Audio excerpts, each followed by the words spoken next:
Hey there, Dave Politis, Can-Am Missing Project, a copyrighted edition for our channel, and I'm on the Whitefish River, and it's gorgeous.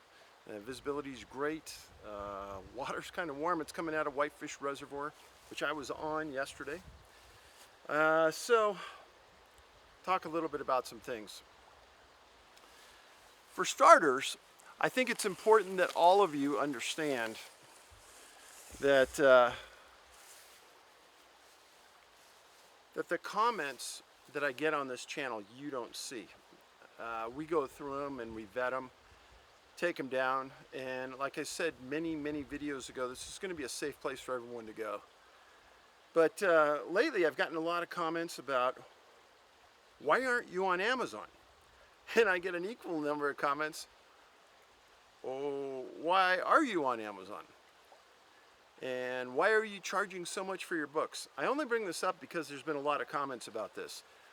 We have never been on Amazon. Originally I was on CreateSpace. CreateSpace was an Amazon partner. They put all the books on Amazon as just part of their service, but I never sold on Amazon. The prices you're seeing there for over $100 for our books are $24.99 on our website, canammissing.com. Now, if you go and you look right under the screen you're looking at where it says description of this video, and you look on it, there's locations where our books can be found, where you can email me, all the intricacies about the channel, etc. So, the other thing is, well, why did we choose to put Missing 411 The Hunted on Amazon Prime?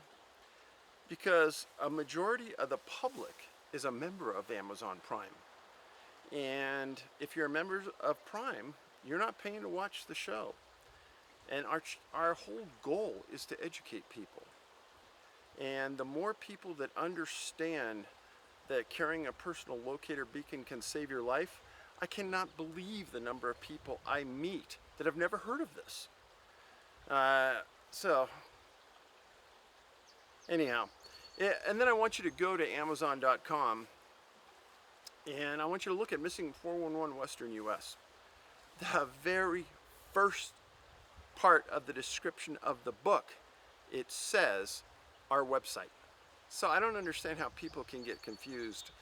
You just go there, the books are reasonably priced. So anyhow, I don't want to push the books. I'm just telling you, I don't want to get the heat for being on Amazon, because I'm not. And I'm not going to ever be on Amazon selling our books, I hope. So, for starts, this video. If you go to the website, canammissing.com, and you go into current events, there's going to be a segment in there about the video I'm making right here. And there's going to be some pictures that I took when I was investigating the cases that I'm going to talk to you about next. And some photos of the victims that I'm talking about in these segments.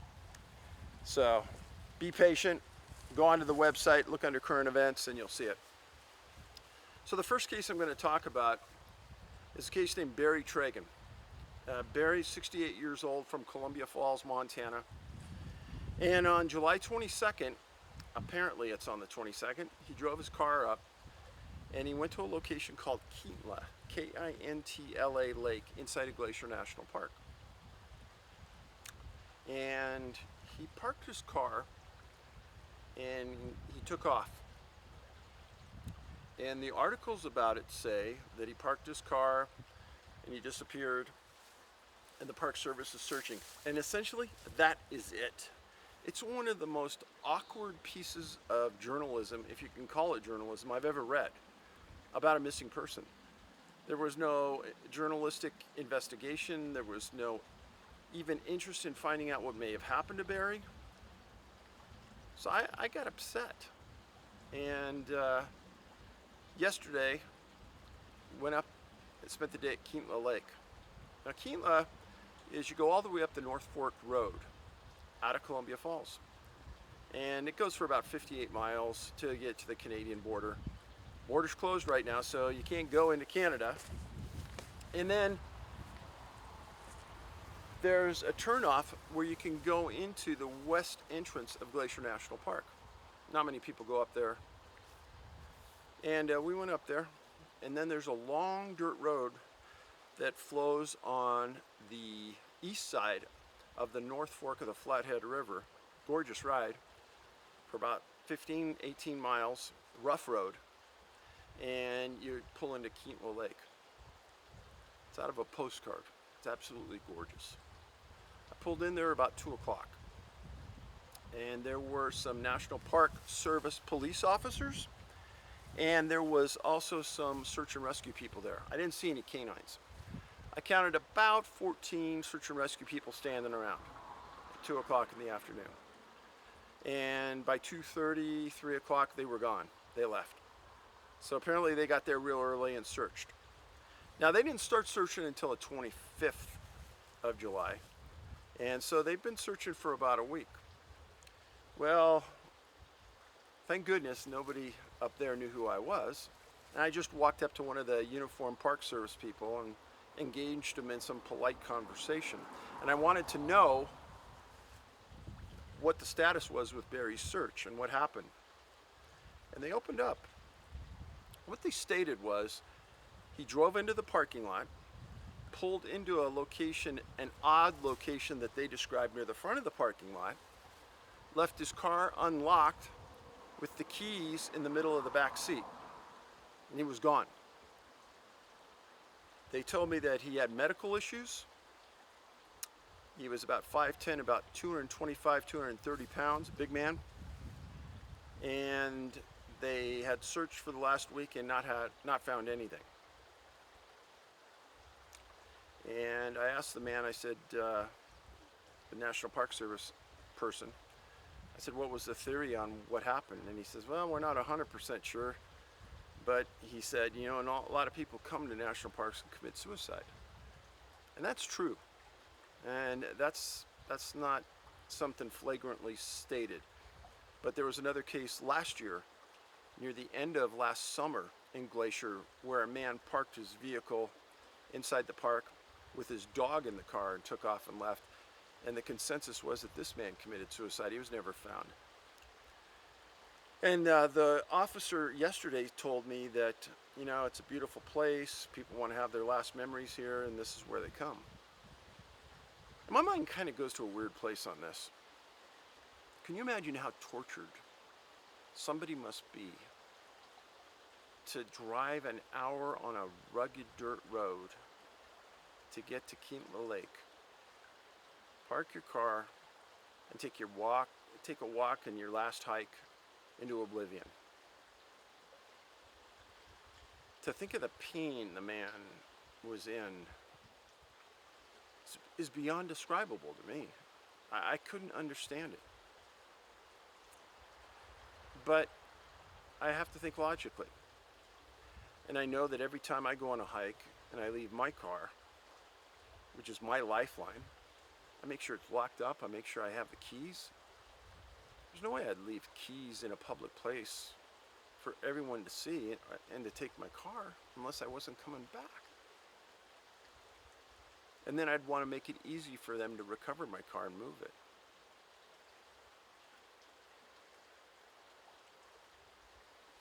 So Barry had lived in several states: Montana, Alaska, Idaho, Oregon, Washington. He moved around a lot. And when I think about somebody who's pretty much transient, he moved a lot. You kind of wonder where his head was at and how he was as a person. Did he have relatives, friends that he stayed with and loved and cared about? And I always say this when I talk to people in a small setting, that I really do think that there's a book in every family's life. It might be a dark book, but there's a book there. And I'll bet you that there's parts of Barry's life that are tear-jerking, sad. And when you think about when you go into a national park, probably suicide's the last thing on your mind. But I do know what this park official told me. It is true. A lot of people do commit suicide in parks, sadly. I didn't see any canines there, but I did hike around part of Kintla. And the way I can describe it is, it's a well-worn trail around the lake. There's upper Kintla and then regular Kintla. And the woods around it are really thick. Talked to another uniformed officer that day, and I wanted to know if there were bears in the area and, should we be cautious, blah, blah, blah. And he said that the searchers and the helicopter had seen one grizzly bear near Upper Kintla and a couple of black bears in the mountains around the campsite. And as I've stated many, many times before, generally, black bears are not dangerous. Generally. Grizzly bear are dangerous every day of the week. And I'm very concerned if I'm in the outdoors and I see a grizzly bear. Again, you see a bear, you don't want to run. You also don't want to look it in the eye.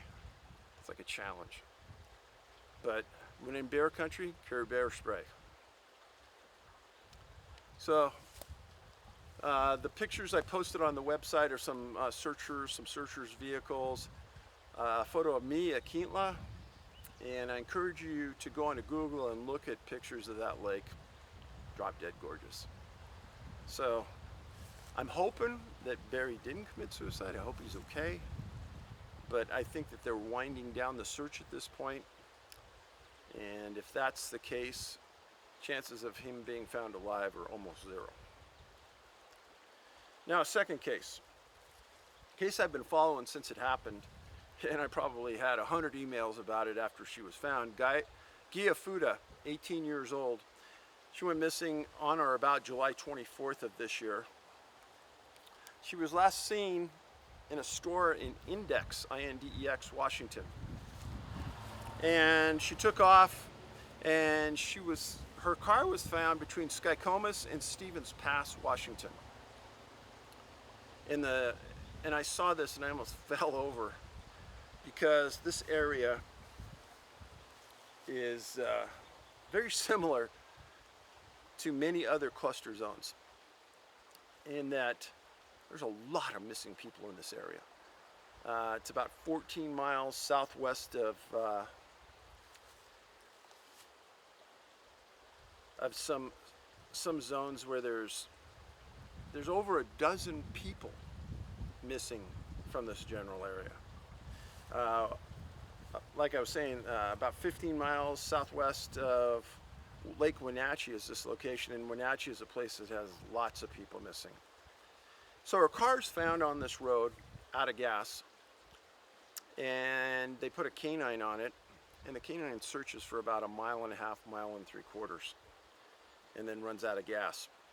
There's a fascinating interview given by Deputy Ryan Abbott, press conference after Gia was found. And he described that there was a group of searchers that were walking along and they found a notebook laying on the ground. Then they found clothes, and they found shoes. Now you think about that, you're deep in the woods in the middle of Nowheresville and you're seeing this stuff. And you've been walking for 6 to 8 miles and you haven't seen anything. All of a sudden you see this.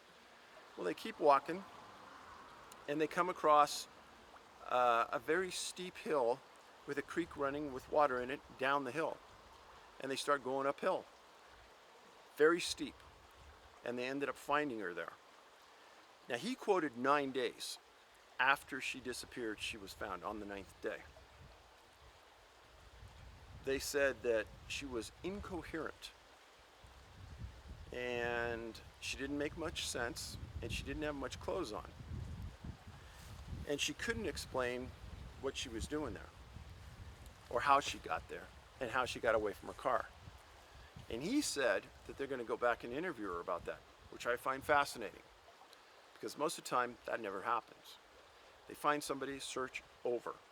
He did say that he didn't think she was abducted, meaning kidnapped by a bad guy.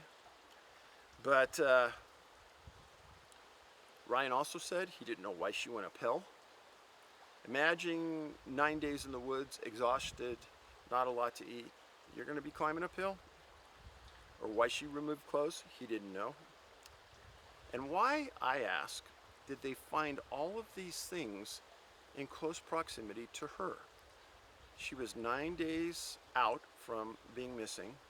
She's miles and miles from her car, and yet they found this in close proximity to her, which tells me that something happened in that time frame when they found her, very close to when she was found, that she started stripping clothes and removing shoes and dropping notebooks. The weather wasn't cold, and it was on the warm side. Now, I often get asked, well, how long can somebody live without food? And a lot of people say, and I've heard this, it's up 20 days, up to 40 days, depending on the person and depending on the environment. Now, how long can somebody live without water? Well, on the low end, it's 3 days. Maximum is 10 days. Now, think about this. Gia had water. She was on it. She was next to a creek. And the deputy made a statement specifically saying that there were huckleberries in that area. Now, I find that fascinating as well, because a few days ago, I was out in the woods picking huckleberries, and they're absolutely delicious, filled with great energy, great sugars, protein, no protein, but lots of things that would get your system going. And he said that he didn't know if she had eaten any of that. But to be gone the amount of time she had to have been drinking water, one would think.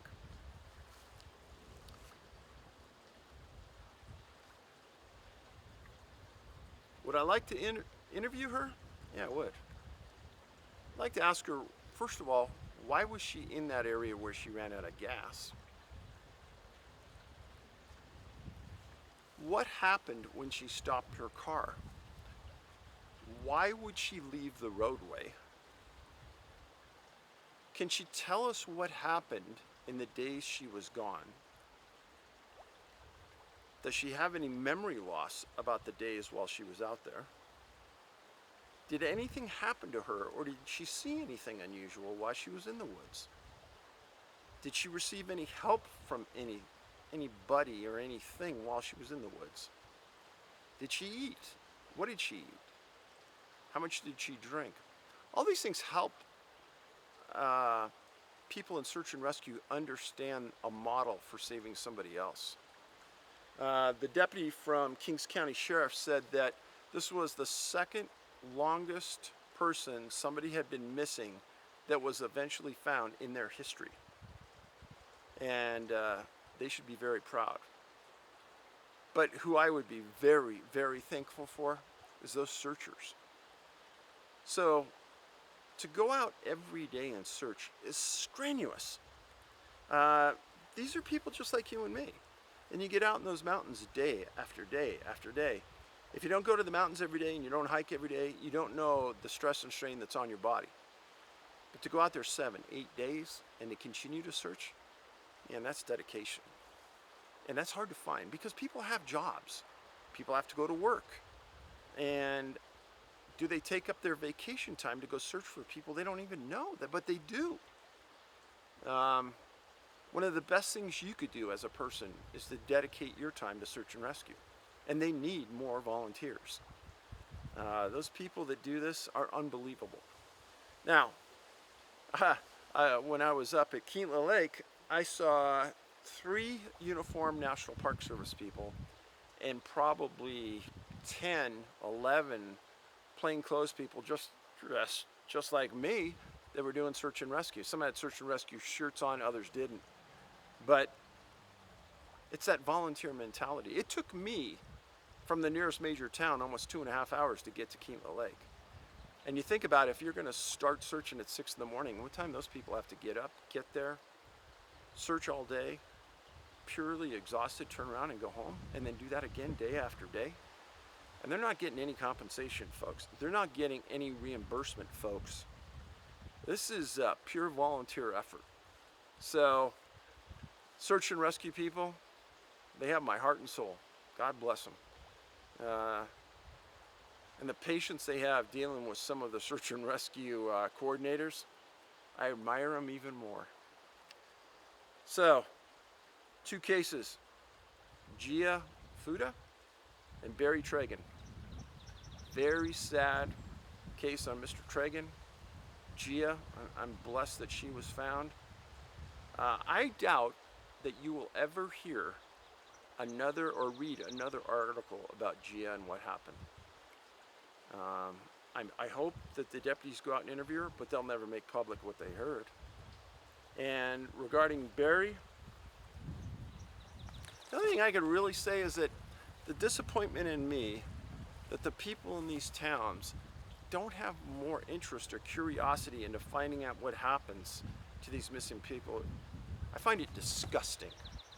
And for them just to write a short paragraph that was given to them by the National Park Service and accept it as fact and walk away and don't ask any follow-up questions, disgusting. So, anyhow, remember, carry extra water, carry a couple energy bars, carry your personal locator, tell somebody where you're going, carry a map, carry a trail guide. Something I just started carrying was a water filtration device. It's really light. I could just stick my straw down into a nice cold creek, drink the water through a filtration device, have clean water. And I started doing that, and that way, I was kind of a foolish, stupid hiker for a while, that I don't have to carry all that weight in my backpack. And I can just dip into a small creek or river and have fresh, cold water and not carry the weight. So, some hints along the way, and I hope you guys are having a great summer. Get out there, enjoy the outdoors. My last tidbit for you. Some people have stated online that I discourage people from going to national parks. Absolutely not. They are our gift, and we should spend time in there. But I want time spent in there being educated. I want you to understand what's happening. Now, maybe the National Park Service will never, ever give us a list of missing people in their national parks. But let it be known that I'll continue researching and finding cases and exposing those cases to you along the way. So, enjoy your summer. I am blessed to have you as a friend. Please post this video everywhere you can so that people understand what's happening in our national parks, forests, state parks, open areas, and the little hints I give you about survival in the outdoors, and make them aware that these cases exist. Have a great week.